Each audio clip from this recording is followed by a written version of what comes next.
Hey. Ach, was soll das denn? Willst du mich verarschen? Wieder am Start. Hey, das darfst du doch nicht verraten, Mann.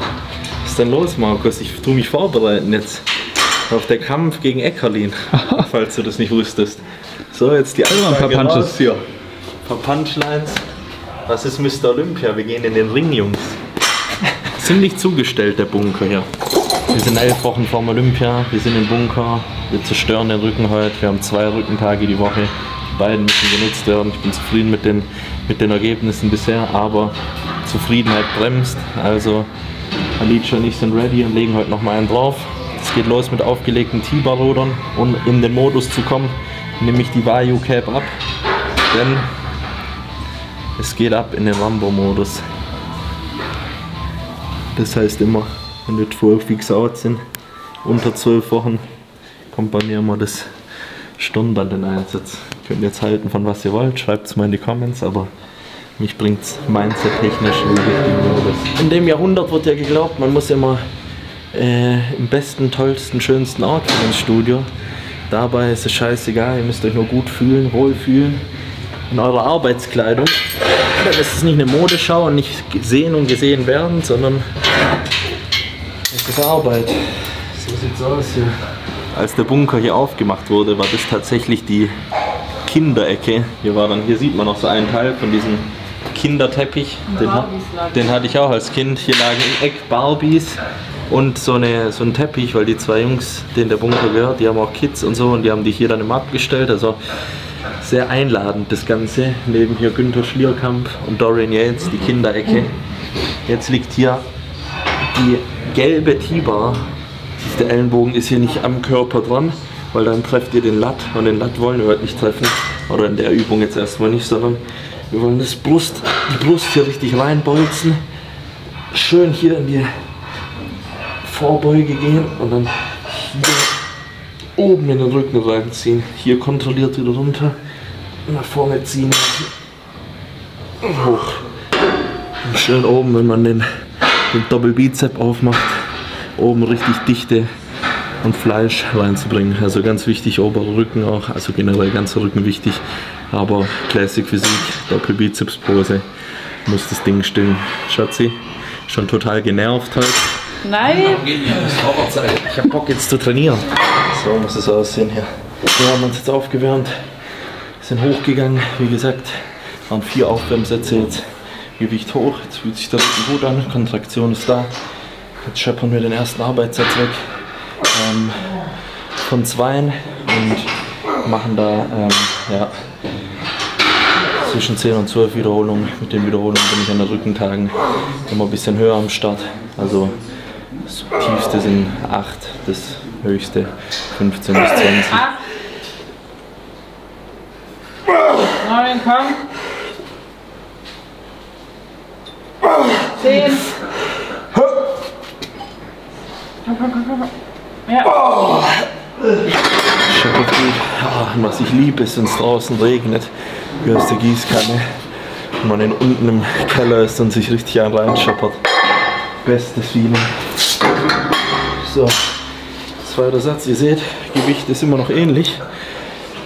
Es sind 5 Kilo weniger jetzt. Ich bin ein bisschen von diesem extremen Top-Back-Off-Sätzen ehrlich gesagt weg. Also dieses immer 5 bis 9 und dann extrem viel leichter. So 30-40% leichter und 10 bis 15. Oft mache ich auch mal so 3 Sätze und so, aber das werdet ihr heute alles sehen. Jetzt wie gesagt machen wir auch einen Intensifier mit rein. Zwar ein klassisches Kaliczynski Dropset. Dropset müsste eigentlich jedem bekannt sein. Gehst rein, machst so viel wie geht. Man zieht Scheiben runter, man macht weiter, zieht nochmal runter, macht nochmal weiter, bis nichts mehr wird. Komm. Komm. Ja.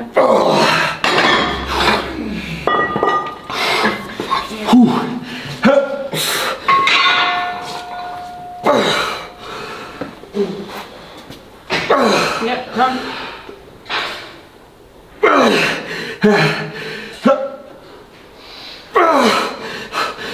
Jetzt. Okay. Komm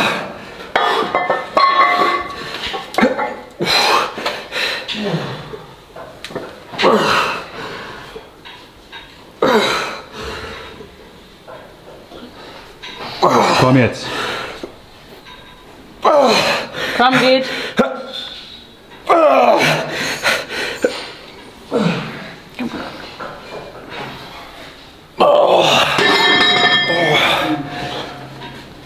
Der war gut. Was ich jetzt auch noch gemacht habe beim allerletzten Drop, müsst ihr mal ausprobieren. Geht ihr rein, macht 3 Stück, relativ schnell. Und dann bei der dritten zieht ihr hinten rein, hält. Dann macht ihr wieder 3, wieder halten, wieder 3 und wieder halten. Weil es einfach auch wichtig ist, extrem wichtig beim Rückentraining, den Rücken anzuspannen. Da ihr den nicht seht, ihr könnt den nicht flexen im Spiegel, sondern müsst immer Connections aufbauen. So ein wichtiger und richtiger Tipp, den ihr alle umsetzen sollt, wenn ihr Probleme mit dem Rücken habt. Hat bei mir extrem viel gebracht. Ich flex auch immer viel zwischen den Sätzen den Rücken.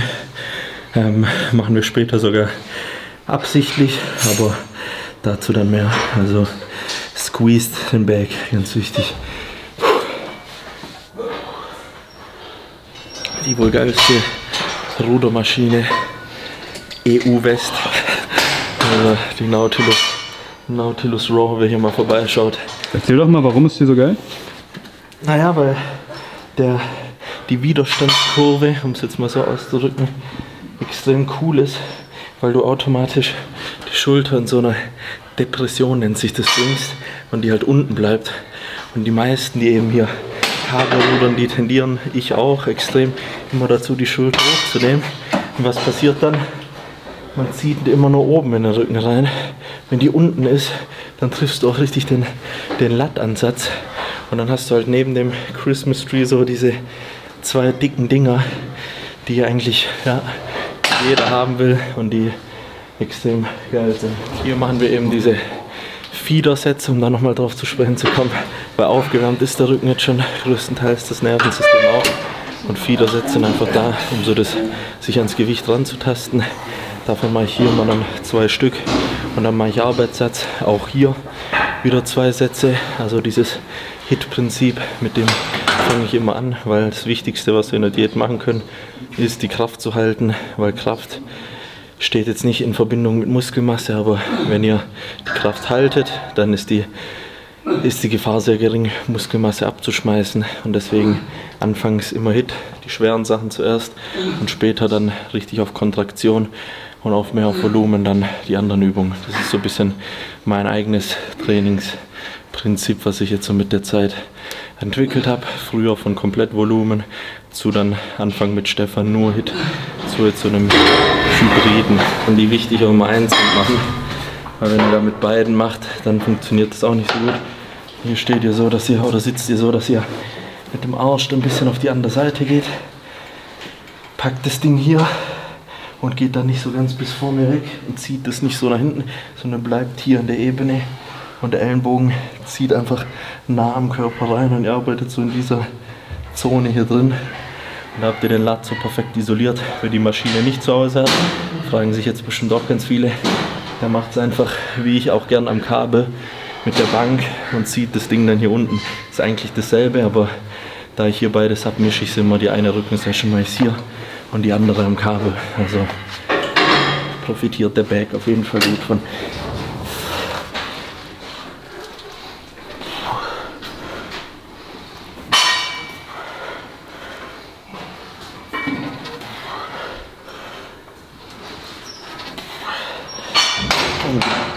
Gedanklich zieht man hier natürlich auch Richtung Hüfte und lockt dann den Arm fest. Was man auch nicht machen sollte, ist sich dann hier so aufdrehen, weil das bringt nichts. Die maximale Kontraktion habt ihr hier und das alles so drehen bringt nichts. Was es ein bisschen bringt, ist, wenn ihr euch so leicht reinkippt. Also wenn ihr mich jetzt so gerade seht und ihr links trainiert, macht ihr jetzt nicht so, sondern ihr kippt ein bisschen rein und zieht so und dann habt ihr, da krampft euch der Lat zusammen, Alter. Das könnt ihr nicht glauben. 8. Eine, komm.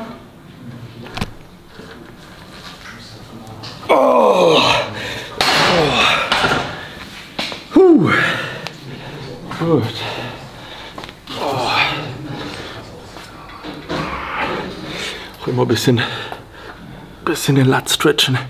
Habe ich von dem hier gelernt. Vom Roland. Roland, absolute Maschine gewesen. Cooler Typ. Und der sagt immer, ein bisschen stretchen den Rücken. Und das tut gut. Fließt noch mehr Blut dran. Obwohl das fast schon nicht möglich ist. Nachdem ich mir jetzt 50 Gramm Nitro X geladen habe. Unsere Nitro X, die verbesserte Nitro-Form, die völlig geisteskrank ist. Ich weiß nicht, ob ihr die Simpsons-Folge kennt, wo Homer selber ein Auto bauen darf und das Ding, glaube alles drin hat, was man will, einen extra großen Getränkehalter. Und da keine Kosten und Mühen gescheut wurden. Und so ungefähr könnt ihr euch den Nitro X vorstellen. Wenn ihr das Ganze testen wollt, den Blutfluss to the max schallern wollt, einfach mal einen verrückten Pumpbooster am Start haben wollt, checkt das aus mit Code Polacco bei ESN. An alle Raketenwissenschaftler, die mal richtig den Bloodflow nach vorne betreiben wollen, Alter. Ich habe davon gerade 50 Gramm im Helm. Ja, 50 Gramm ist eine Portion, aber 50 die zwirbelt richtig rein. Ja, 50 Gramm. Das kann man sich schon fast essen schon mal. Ja. 7, sauber, komm. 8, 9, 10. Jetzt noch eine, komm. Geht, komm. Ja. Ich weiß nicht, ob Markus und die Cam so eine anabole Luft versprühen, aber ich habe heute wieder einen mehr gemacht. Also lasst euch nicht von Kaloriendefizit und Erschöpftheit den Kopf verdrehen. Wenn ihr ein Ziel habt, dann geht immer eine mehr. Da hast du allein 10 Gramm Citrullin, 10 Gramm Ornithin, Taurin, Betain, Grünteeextrakt, Astragal. Und das ist Pfeffer 3, ne? Digga. Und was ich auch sagen muss, ich muss den mal reinnehmen. Stefan, mein Ehrenbruder aus dem Bunker, kommt hier gerade um die Ecke, sagt hier so im Hintergrund, ich so, Junge, chill mal, wir drehen, nicht, dass die Leute sehen. Weißt du, was der Stefan mir heranbringt? Mtor EAAs, nicht weißes Pulver. Das ich gute tatsächlich, Sponsored Athlete, habe hier zwar einen Nitro X am Start, das kannst du dir gleich probieren, wenn du willst. Aber so hilft man sich aus, so familiär ist es hier im Bunker. Richtig. Bringt er mir einfach hier ein paar EAAs vorbei. Ehrenmann. Soll es nicht schlecht gehen. Da alles, also Hälfte von der Medaille muss ich abschneiden. Ja, genau. Was witzig war, auch eine kleine Background-Story. Wettkampf nach Kuwait geflogen, kein Visum bekommen, mussten 24 Stunden ohne Essen in der Türkei Aufenthalt haben und so. Katastrophe, dahin zu kommen. Was haben wir geschafft? Wir sehen den Ausgang am Kuwaiti Flughafen, gehen raus. Was passiert uns? Blondies natürlich. So, mitkommen, Gepäckkontrolle. Was machen die? Cover auf. Jedes Supplement rausgenommen, die Kapsel angeguckt. Und am Ende, was wollte der beim Kreatin oder EAA-Pulver? Mein EAAs. Alices EAAs wollte der, dass sie vor ihm probiert und es sich auch auf die Zähne schmiert. Und dann nimmt sie das EAA-Pulver, dippt rein, sagt ja, jetzt Amino Acids. Der so, okay, ja. Gut, die hat es probiert, dann pack halt wieder ein und nimm mit so. Ich hätte selber genommen dann. Ja, das war dann der nächste Move. Voll eklig. Ja, pack der Ding so, dippt da auch mal kurz rein. Alter Breakdance-Trick. So, möge die einen oder anderen eklig erscheinen, aber jetzt habt ihr wieder richtig geilen Grip. Und das brauchen wir hier, einen guten Stand im Boden, um da eine gutes, wie sagt man, Stabilität zu haben. Überzüge, wichtige Übung, wer einen Front-Line-Up, Front-Latissimus, einen fleischigen, bolligen Lat haben will, der soll es auf jeden Fall machen.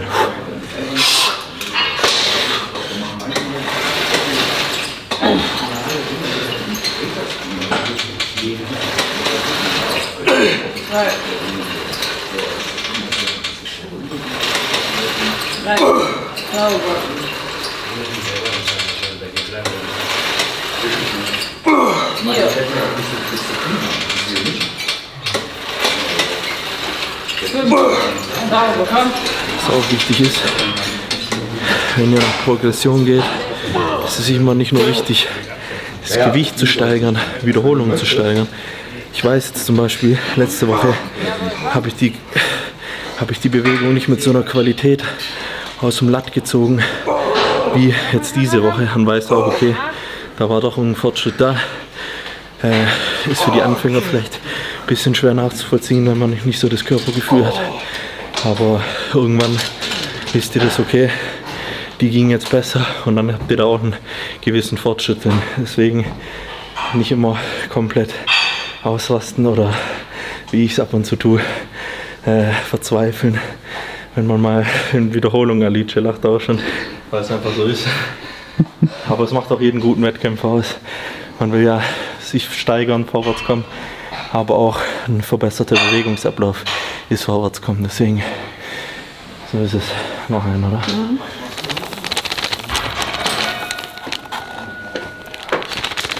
Okay, ein kleiner Sonderzuschlag geht noch. Sieht mir nach Cola Cherry aus. Richtig geraten. Prost, Mahlzeit. Und Abfahrt.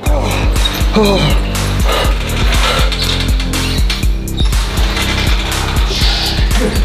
Jawohl, komm.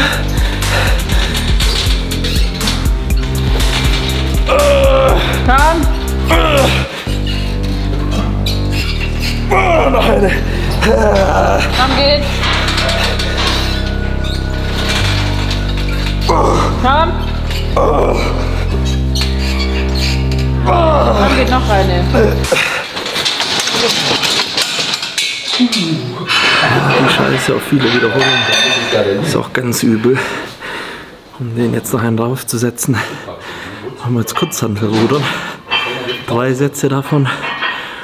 Und wichtig dabei, nach jedem Satz flexen wir den Rücken, machen die Doppelbizepspose und spannen den ganzen Rücken an, weil jetzt haben wir oben den Pump drin, unten in Anführungsstrichen ist ein Rückenmuskel, also im Trapez, oberen Anteil vom Rücken, Rhomboideen, im Latissimus und jetzt noch durch die Überzüge und jetzt rudern wir da oben noch rein und spannen das ganze Ding an. Let's go. Immer so schwer und so hart wie möglich, Jungs.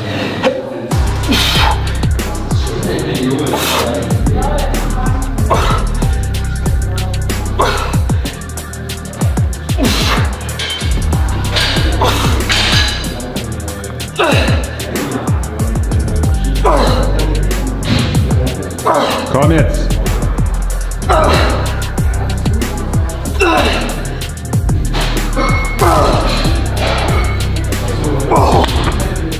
Boah.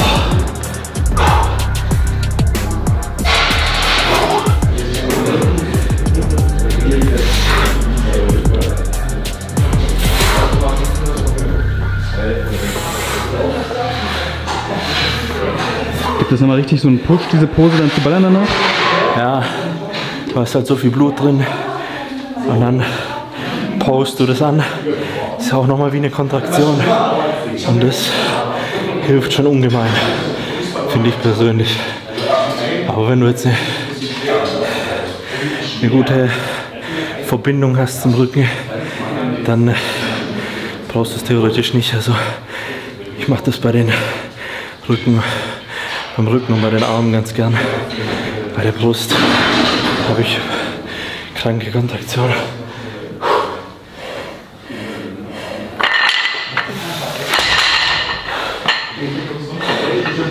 Oh, 2 das jetzt. Oh.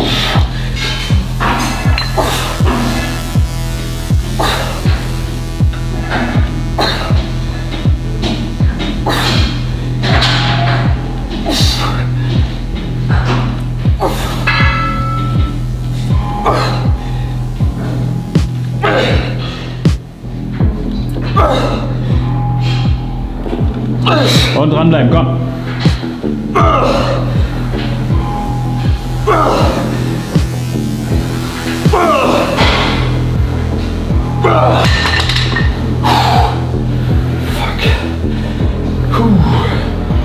Alter.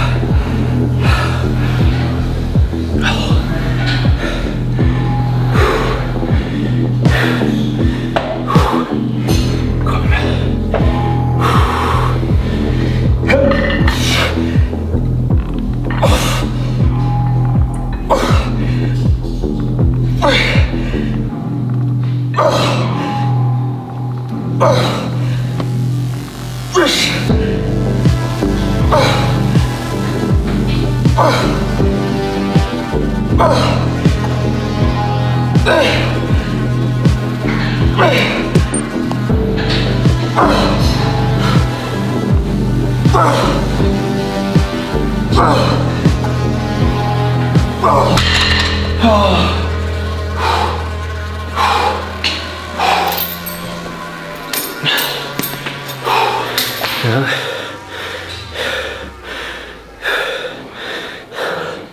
Und dann muss man einfach nochmal drauf kloppen.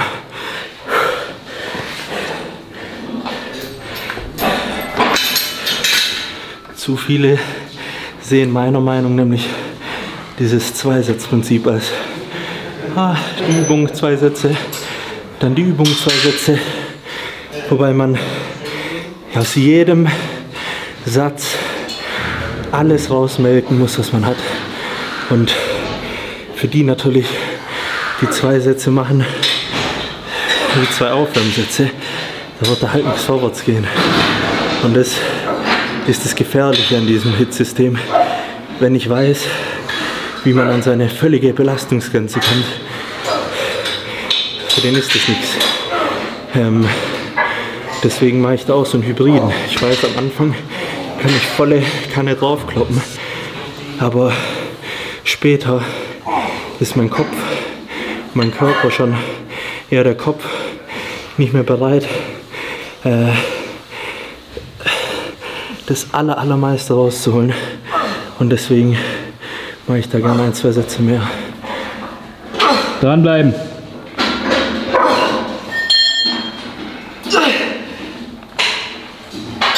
Eine noch.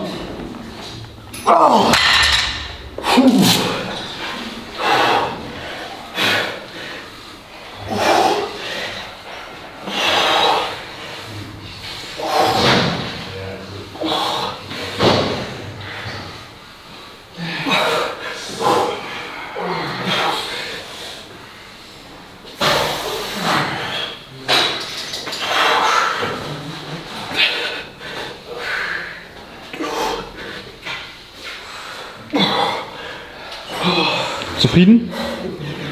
Niemals. Aber auch nicht unzufrieden. Wollte ich gerade sagen. Weiter geht's. Noch lange nicht am Ende. Jetzt kurz Luft holen und dann machen wir weiter. Klimmzüge breit geführt. Bam, schön oben kontrahieren. Ein super Satz. Also, das ist ein super Satz. Wenn ihr die Übung gemacht habt, direkter Wechsel, rüberlaufen und hier dann Lat ziehen eng. Schön mit einem Stretch oben und perfekte Ausführung. Und davon 3 Sets. Hier wichtig immer, leitet es aus der Brust ein. Also versucht euch mit der Brust zur Stange zu ziehen, sozusagen gedanklich. Und versucht nicht so drin zu bleiben und ziehen, weil dann arbeitet euer Rücken nicht.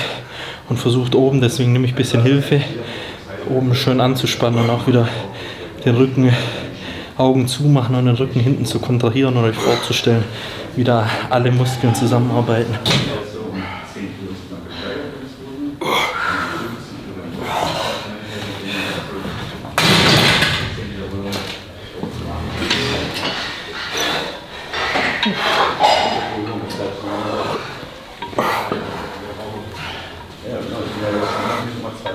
Jawohl, komm.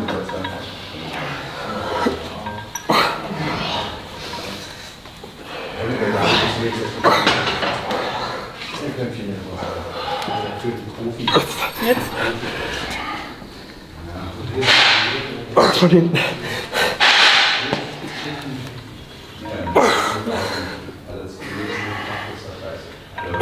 Ja. Okay.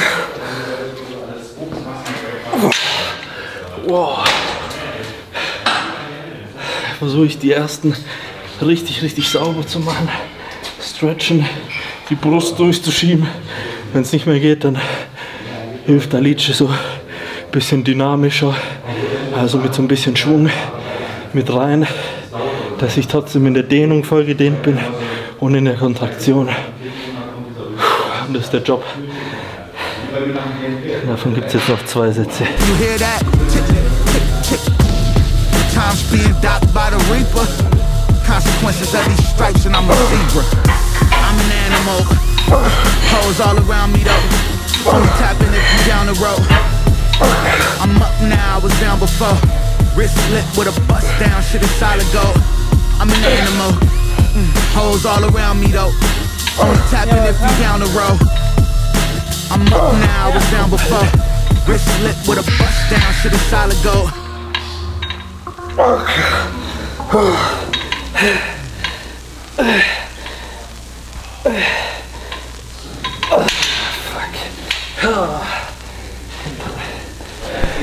Rücken sind wir fast durch. Warum sage ich fast? Weil wir später noch eine Übung haben. Aber das wäre jetzt unvorteilhaft, wenn wir die jetzt machen. Jetzt kümmern wir erstmal um die hintere Schulter. Die war zwar jetzt überall schon gut mit dabei, aber wir machen wieder einen klassischen Doppelsatz. Ich bin ein richtiger Fan davon. Ich habe immer schon so trainiert und finde, das funktioniert bei mir richtig gut. Sprich, wir fangen jetzt an hier am Kabel mit konstanter Spannung für die hintere Schulter zu arbeiten. Sind hier fertig, gehen direkt rüber zu den Kurzhanteln und machen vorgebeugt für die hintere Schulter. Also so ähnlich wie eben 2 Lat-Klimmzug-Varianten, breit und eng kombiniert. Machen wir jetzt hier am Kabel und mit Kurzhantel. Jetzt kommen wieder meine Studienkollegen und sagen, aber die Belastungskurve bei Kurzhanteln ist doch viel, viel schlechter als an der Maschine. Das mag sein, dass man eine Anfangskontraktion hier nicht so gut hat, dafür aber eine richtig böse Spitzen-Endkontraktion.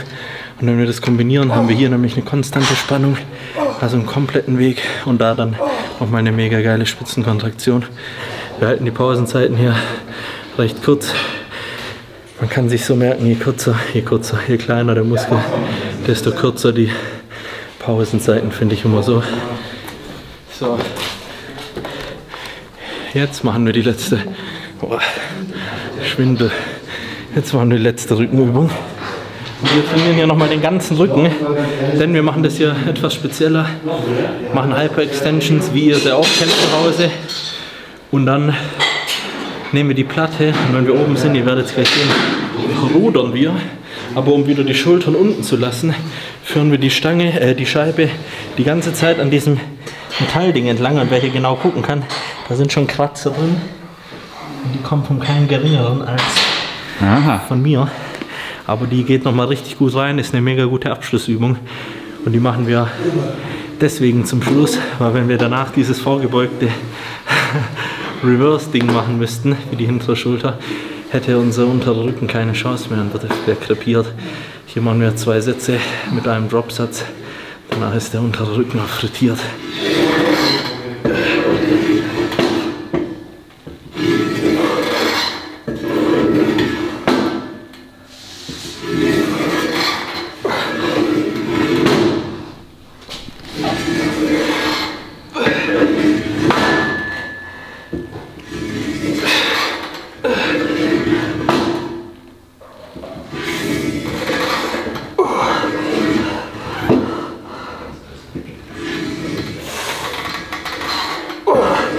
Dann auch ein paar Sternchen, dann wenn der Kopf die ganze Zeit auch runtergeht.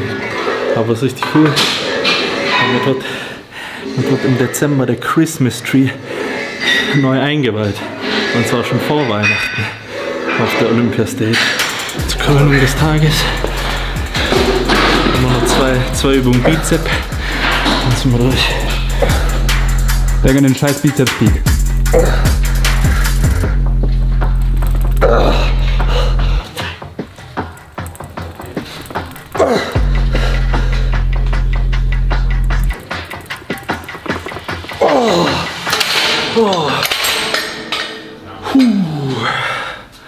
Gut motiviert, Alter. Den habe ich gedacht.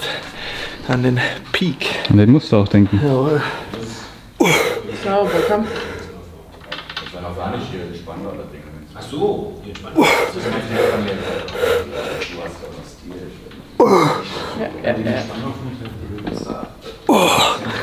Okay. Ja, gute Session. Leute, wir sind durch für heute. So sieht das Pool 1 Training aus. Was wir machen in der Vorbereitung. Rücken haben wir dabei, hintere Schulter haben wir dabei, Bizeps haben wir dabei. Und ja, die Übungen sind alle drin am Start. Könnt ihr gerne mal nachmachen zu Hause, mich verlinken bei euren Trainings. Wir haben, by the way, die 100.000 auf YouTube geknackt. Unfassbar dankbar für jeden, der da draußen die Videos so binscht, reinsuchtet, morgens beim Frühstück mit den Kindern schaut, die Mamas schauen, die Eltern schauen. Ihr hypt das Ganze. Es freut uns extrem und ja, dafür auf jeden Fall nochmal dickes Dankeschön. Ja, wer die Prep auch weiterhin supporten möchte, kann das auf den ESN-Einkäufen tun. Ihr könnt den V-Stack ausprobieren, Pre-Workout-Stack von mir. Ihr könnt alles bei ESN shoppen. Mit Code Polacco habt ihr da einen besten Deal und habt auf jeden Fall euren Teil zur Olympia-Prep beigesteuert. Und ja, solche Reisen wie die, wo es heute hingeht, werden unter anderem auch dadurch supported. Also und der Zimtteppich. Und der Zimtteppich, denn der ist ziemlich, ja, bald die Zimtaktien holen, dann ist man auf jeden Fall auf der sicheren Seite, weil die Zimtbestände Deutschlands neigen sich dem Ende zu. Und der 5 Kilo Ceylon Zimtsack die Woche ist bei uns auf jeden Fall in Gebrauch. Ja. Genau, das war's aus dem Bungee hier. Ich bedanke mich fürs Zuschauen und wir sehen uns beim nächsten Video aus Florida. Haut rein.